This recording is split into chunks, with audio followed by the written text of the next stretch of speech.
Đến du lịch tại Đà Nẵng, nếu bạn là người thích mua sắm và đam mê những món ăn đậm chất miền Trung, vừa ngon lại vừa rẻ, thì chắc chắn không thể bỏ qua những khu chợ địa phương. Được mệnh danh là thiên đường ăn vặt và mua sắm của Đà Nẵng, những khu chợ này bày bán tất tần tật những gì bạn cần, từ những bộ váy áo đi biển siêu đẹp tới các loại đặc sản của miền Trung, để bạn mua về làm quà tặng người thân hay vô vàn món ăn ngon đón chờ bạn thưởng thức. Và quan trọng là khung giờ nào thích hợp dành cho khách du lịch. Hãy cùng Driving 4K tới với những khu chợ nổi tiếng bậc nhất Đà Nẵng trong video này nhé.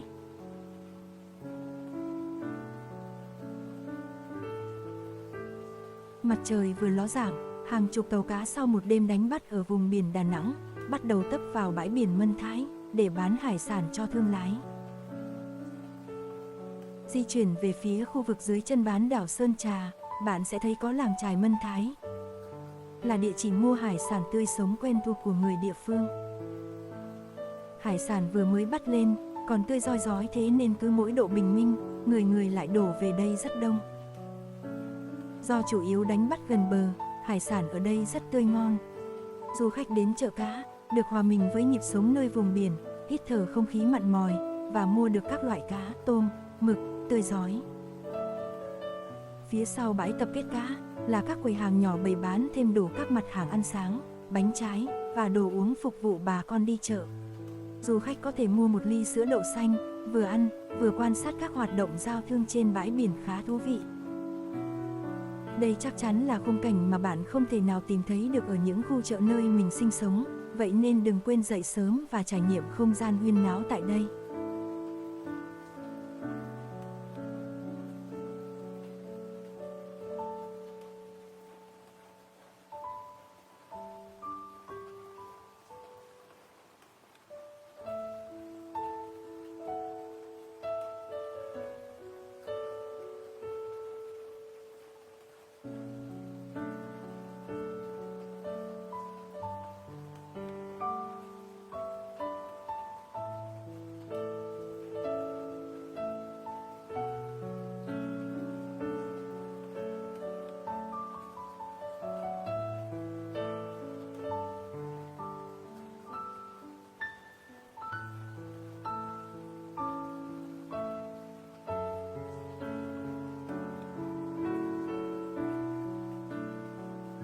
Sau khi bắt đầu ngày mới cùng chợ cá trên bãi biển, các bạn hãy tới khu vực trung tâm thành phố, nơi tập trung rất nhiều khu chợ và trung tâm thương mại để thỏa thích mua sắm đặc sản Đà Nẵng về làm quà cho người thân. Đầu tiên là chợ Hàn Đà Nẵng. Chợ Hàn là địa điểm du lịch Đà Nẵng mà bạn nhất định nên ghé thăm một lần trong chuyến du lịch của mình.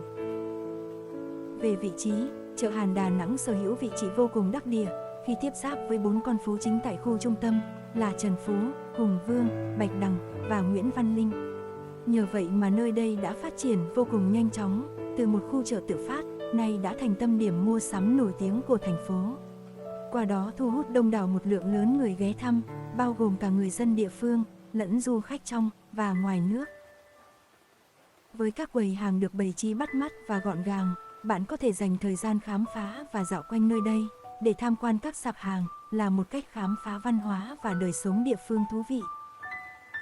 Một số mặt hàng nổi bật tại đây là các loại gia vị, đồ khô, mắm cùng vải vóc, đồ lưu niệm.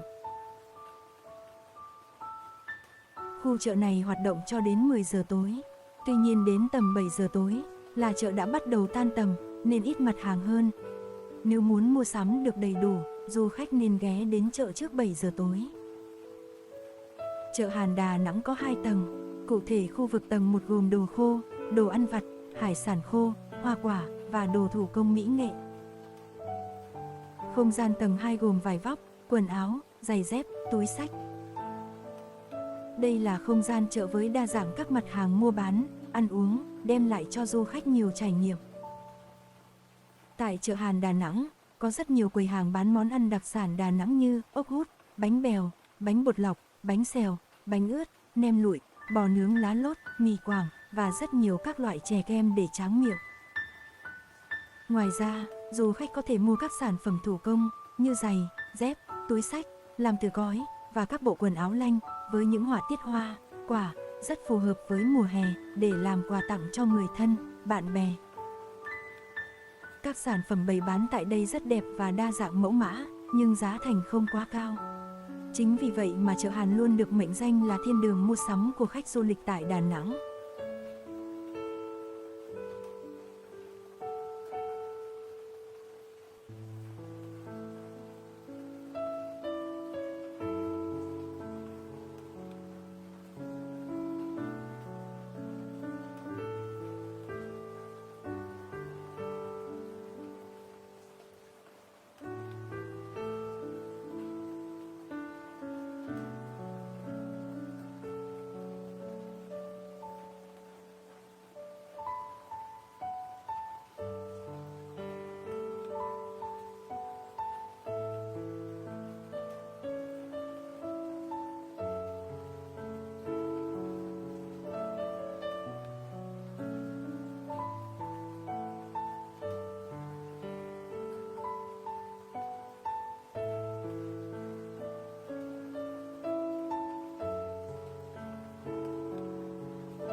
Tiếp theo là một địa điểm vô cùng nổi tiếng với khách du lịch, đó là chợ Cồn Đà Nẵng. Là một khu chợ nổi tiếng nhất nhì Đà Nẵng, một địa chỉ vui chơi, mua sắm, nằm ngay góc ngã tư đường Quang Trung và đường Ông Ích Khiêm, nơi rất dễ để tìm đến. Chợ Cồn có địa chỉ tại số 290 Hùng Vương, phường Vĩnh Trung, quận Hải Châu, thành phố Đà Nẵng.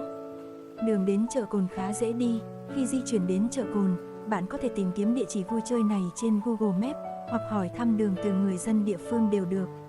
Trước khu chợ Cồn có bãi đỗ xe khá rộng, du khách đến đây cần gửi xe bên ngoài sau đó đi bộ vào bên trong khu chợ, giá gửi xe chỉ 5.000 đồng một xe. Chợ Cồn Đà Nẵng thường mở cửa từ 7 giờ sáng đến 7 giờ 30 tối. Từ 15 giờ hàng ngày là khoảng thời gian mà chợ hoạt động sôi nổi nhất, nhiều gian hàng được bày bán và người đi chợ cũng đông hơn các thời điểm khác trong ngày, khiến chợ Cồn trở thành địa điểm vui chơi, check-in cho du khách. Có thể bạn chưa biết, chợ Cồn được mệnh danh là thiên đường ẩm thực Đà Nẵng. Đến đây, bạn không cần phải suy nghĩ nên ăn gì, nên mua gì, vì chợ Cồn có bán đa dạng các món ngon đặc sản khác nhau, từ món ăn vặt cho tới đặc sản làm quà.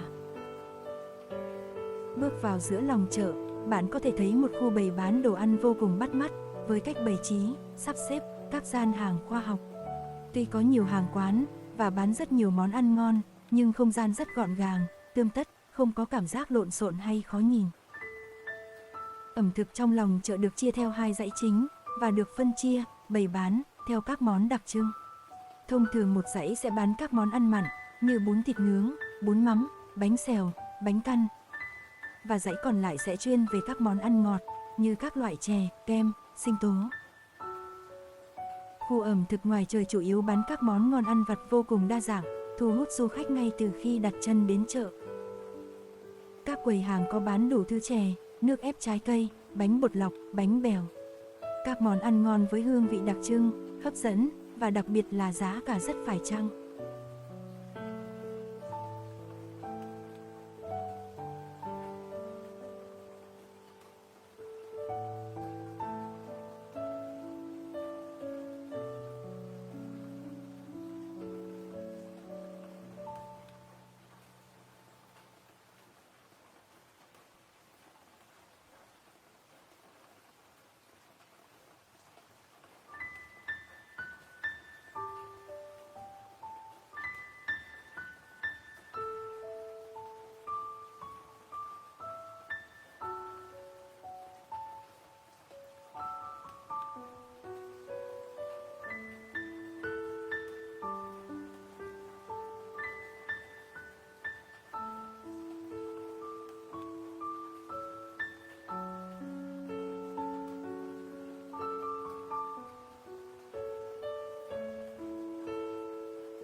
Chợ đêm Helio là một trong những địa điểm ăn uống tại Đà Nẵng có giá thành rẻ nhất.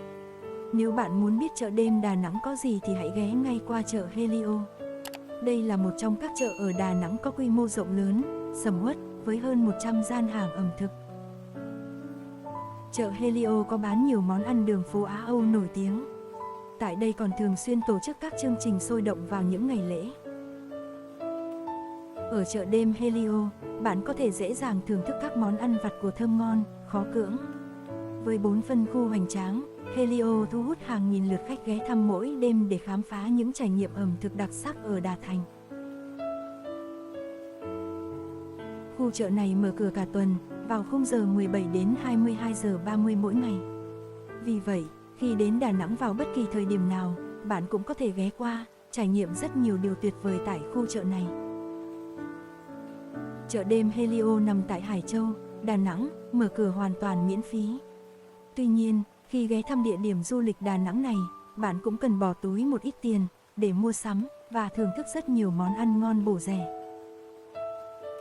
Trung bình giá bán các đồ ăn ở đây chỉ từ 5.000 đến 45.000 đồng. Chợ đêm Helio là nơi có đầy đủ các món ngon đặc trưng của thành phố, cũng như các món ăn của những nước khác.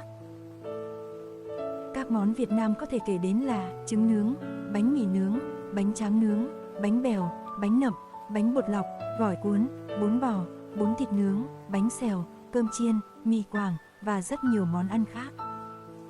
Đà Nẵng có lượng du khách Hàn Quốc vô cùng đông, vậy nên các món ăn Hàn Quốc cũng được bày bán khá đa dạng tại đây, như xúc xích lốc xoáy, tteokbokki, cơm trộn, kimbap, các loại xiên nướng, mì cay, bánh gạo.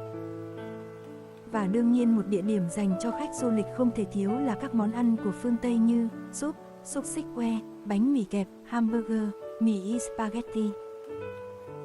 Chọn nhiều món ăn từ những gian hàng khác nhau mang lại cho bạn cảm giác đang ăn buffet tại nhà hàng. Không gian bia và nướng là một không gian cực kỳ đặc sắc, xuất hiện lần đầu tiên ở thành phố du lịch này. Sử dụng mái vòm ánh sao, với dàn đèn LED nổi bật và giải lụa nhiều màu sắc để trang trí cho không gian nơi đây. Với hơn 70 loại bia nhập khẩu và nội địa, các món nướng hấp dẫn, thơm ngon, cùng sân khấu âm nhạc, khuấy động không khí mùa hè của bạn tại chợ đêm Helio Đà Nẵng. Sẽ tuyệt vời biết bao khi cùng gia đình vừa uống bia, vừa nhấm nháp những món ngon, vừa nghe nhạc và trải nghiệm không khí sôi động ở đây.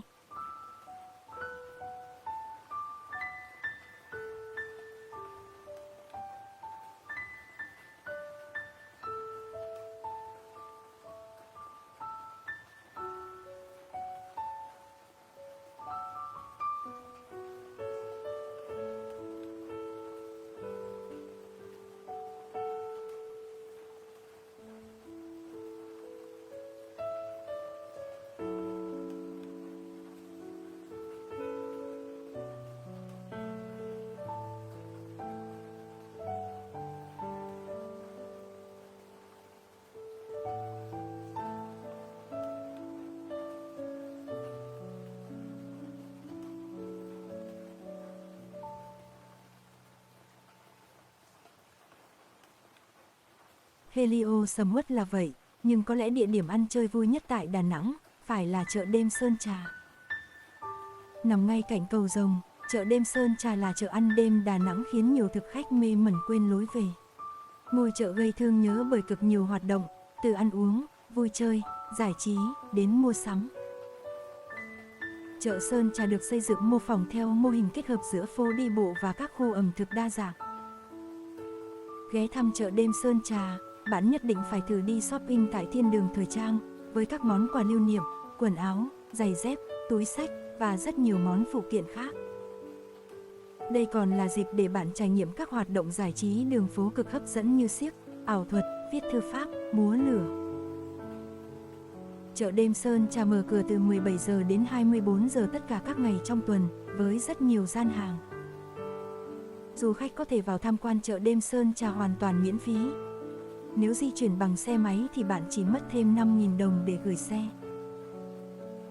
Bước vào chợ đêm Sơn Trà, bạn sẽ bắt gặp rất nhiều du khách nước ngoài đến đây trải nghiệm. Khi đến với chợ đêm Sơn Trà khi thăm thú du lịch Đà Nẵng, du khách sẽ dễ dàng bắt gặp những ban nhạc đường phố với phong cách trình diễn ấn tượng. hòa mình vào từng thanh âm của những bản nhạc acoustic lãng mạn trong buổi đêm tại Đà Nẵng sẽ mang đến cho bạn một trải nghiệm đáng nhớ. Bạn cũng có thể dừng chân trước những nghệ sĩ xiếc đường phố, biểu diễn tại chợ đêm Sơn Trà. Có rất nhiều tiết mục xiếc, ảo thuật vô cùng ấn tượng cuốn hút người xem. Ngoài ra, tại chợ đêm Sơn Trà còn có các gian hàng của những nghệ nhân dùng bút lửa để trang trí đồ gỗ, điêu khắc trong lọ thủy tinh, ông đồ viết thư pháp, họa sĩ phác họa chân dung. Các khu trò chơi thiếu nhi như nhà bóng, nhà phao, câu cá được rất nhiều bạn nhỏ yêu thích. Tại chợ đêm Sơn Trà có rất nhiều gian hàng với đa dạng các mặt hàng khác nhau, trong đó nổi bật nhất là hàng thời trang và quà lưu niệm. Du khách có thể dễ dàng tìm được các mẫu quần, áo, giày dép, mũ, kính, túi xách, hộp thời trang với mức giá vô cùng phải chăng. Ngôi sao của chợ đêm Sơn Trà chính là khu ẩm thực. Tại đây có vô vàn các món ăn ngon, từ các món ăn vặt như kem hay khoai tây chiên, các món đặc sản của địa phương như mì Quảng, bánh xèo, cao lầu, cho tới những mẹt hải sản đầy ắp tôm hùm và bạch tuộc, chờ đón các thực khách tới thưởng thức. Giá thành các món ăn tại chợ đêm Sơn Trà rất bình dân, chỉ từ 10.000 đồng một món. Khu chợ nằm cạnh bờ sông Hàn thơ mộng, nên vô cùng thoáng mát và sạch sẽ. Chính vì vậy, nơi đây thường được các du khách chọn làm địa điểm ăn tối, để trải nghiệm ẩm thực địa phương và thưởng thức hải sản tươi sống. Hãy chuẩn bị cho mình một chiếc bụng đói, để sẵn sàng càn quét tất cả món ngon của chợ đêm Sơn Trà nhé.